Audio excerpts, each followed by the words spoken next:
Welcome to the Leadership Lovers Podcast. I'm your host, Will Gladhart, CMO at the Culture Think Tank. At the Culture Think Tank, we empower leaders with metrics that strengthen culture, drive performance, and return.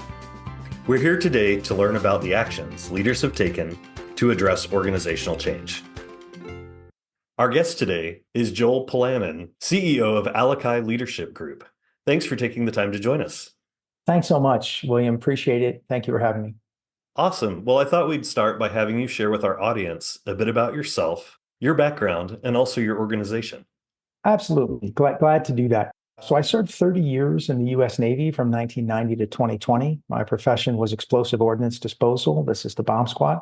A lot of very sensitive operations in complex, sometimes challenging, high-risk environments. And how does one galvanize a team, whether it be a unit, an organization, or an enterprise? How does one galvanize a team to succeed in that environment and complete that mission, no matter the obstacles that are faced? I've had the great privilege to serve with many organizations that have done just that. Probably 20 of the 30 years that I served were in positions of command or command responsibility, analogous to being the CEO or COO. And from those experiences, I learned the value of a team, and I learned the value of bringing together high performance teams of successful individuals to achieve an even greater cause, movement, transformation, very often at an enterprise level. When I transitioned out of the Navy in 2020, together with my daughters, we founded the Alakai Leadership Group, founded upon the principles of the best practices and the lessons learned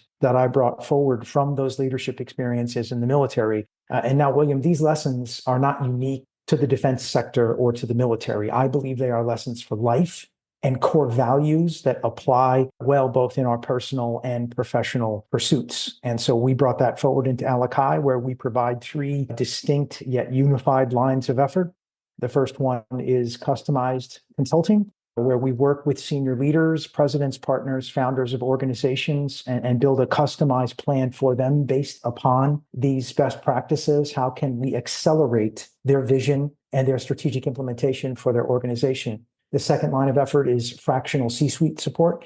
Sometimes we're brought in fractional chief operating officer, chief strategy officer, occasionally as a CEO. And then the third element is inspirational speaking, which we love to do, and bringing together units and teams of people for that purpose. So that's a little bit about me and Alakai and what brought us to where we are now.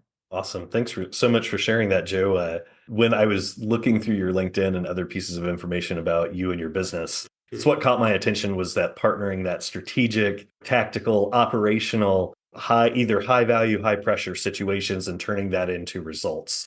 So to start our podcast officially, what do you see as the biggest challenge leaders face when addressing cultural change within an organization, or what specifically have you had to face?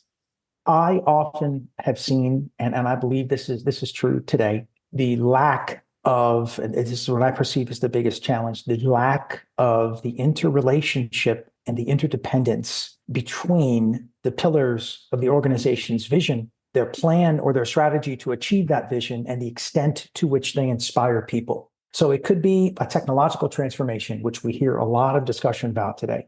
It could be an organizational restructuring, or it may not even be a change at all. It may just be a growth plan, or a company is pivoting into a new direction. And we're all guilty of this. Very often, leaders focus on the implementation of what they perceive to be the task at hand before stepping back and recognizing that we have to have the integration and the synchronization between the vision for the future, the plan to make it happen, and our people. And that is what I have seen. And I work with other organizations to make sure that A, they've recognized that as the most important thing to do first, and then B, how they foster that culture and then implement it, going through whatever their goals are.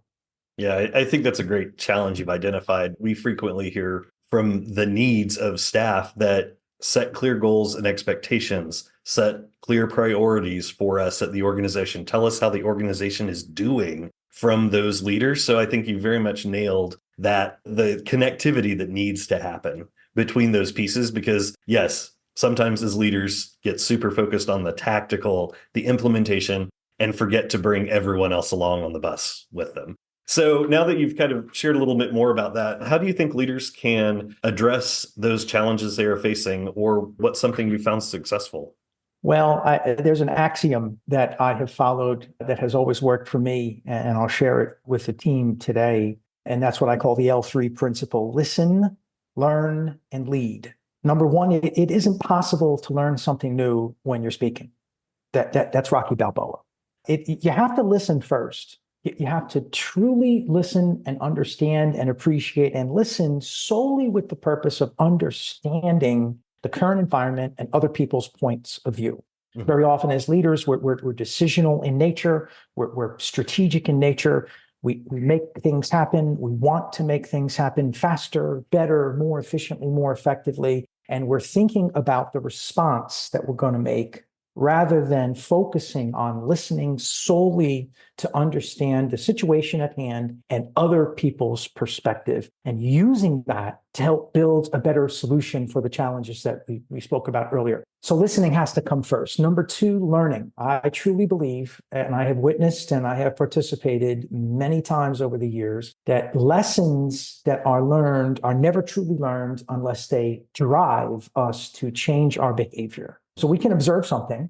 I made a mistake here, or the team stumbled over here, or the organization wasn't as successful as it should have been over here. And we think that we learned why, and we think that we understand why. But until that changes our behavior, and until we do something differently in the future than we did in the past, that really isn't a lesson learned. It's a situation observed.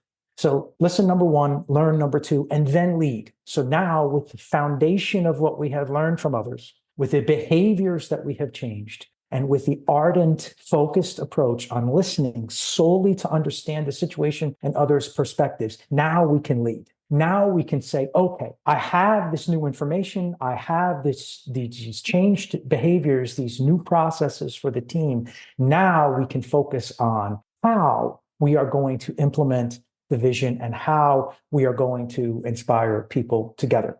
You can't lead first without listening and understanding and learning beforehand.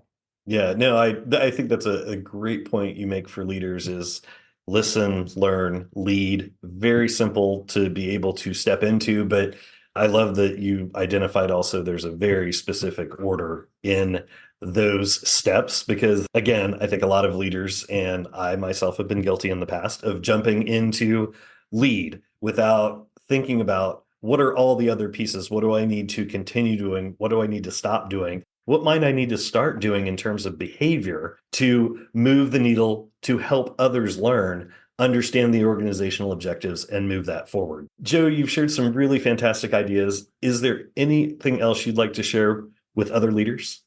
Yes, thank you, William. I mentioned earlier about the interrelationship between vision, planning, and people. Mm-hmm. And I would like to share that all too often, what I have observed and what I have collaborated with other organizations to improve is, not only is there a disconnect between those three, is it prevalent and systemic, but why is that disconnect occurring? Very often an organization will have a bold vision. This is where we want to be in 5 years. Wonderful. What's your plan of action to get there? What are you going to do this week? What are you going to do this month? What are you going to do this quarter? How's that going to add up to what you need to do this year? And how is that making measurable, actionable progress toward your vision for the 5 years or 3 years, or whatever your aperture is? I was having this conversation with a founder of a company recently, and they said, well, I would like to increase my revenue $1 million this year. I said, great. How you doing on that? And they gave me a figure of where they were at. And I said, okay. I said, I was a history major, so I have to be really, really simple when it comes to math in public. But last time I checked, $1 million additional revenue in a year is $250,000 additional revenue in a quarter, is right. A little over $80,000 a month, is a little over $20,000 a week, is a little over $3,000 a day, no matter what you do. How you doing on that now? And they stopped and they said, well, wait a minute. That's not what we're doing. Nobody explained that to me before. You have to keep it simple, and you have to keep it focused. And then finally, inspiring people. A vision and a plan that are wonderful and bold and clear and simple are meaningless without people who are inspired, without people, I should say, when people know why what they do matters, they know how what they do contributes to the goal, they feel valued, they know they're respected, and they know that their leaders will back them up even if they make a well-intentioned mistake. People like that who are inspired will move mountains to achieve that vision, and people who aren't inspired will go somewhere else and find another place where they are inspired. So for me, what I would leave with the team today is foster that spark, foster that catalytic energy, foster that acceleration and that power that comes only from the intersection and the interdependence between the vision, the plan, and well-inspired people. You do that in your organization, you've got something rare, you've got something exceptional, and you've got a path to excellence here in the future. Yeah, I love that you point that really important point out, Joe, because individuals, especially when they're connected with an organization, when they understand the value, when they understand the vision and next steps, it doesn't matter if the organization messes up. They will be on board, they will be committed and continue to foster the development and growth of the organization. So I think that's a great point to leave leaders with. Joe, thank you so much for joining our Leadership Levers podcast. I really appreciate your insights. William, thank you for having me. It's my honor and privilege. I appreciate it. Thank you for joining us on the Leadership Levers podcast. Find all our Leadership Levers episodes on the Culture Think Tank website at www.theculturethinktank.com or listen on your favorite streaming platform. We'd love to hear from you about the challenges you have faced as a leader. Tune in weekly as we invite leaders to share their experiences in strengthening culture and performance, one action at a time.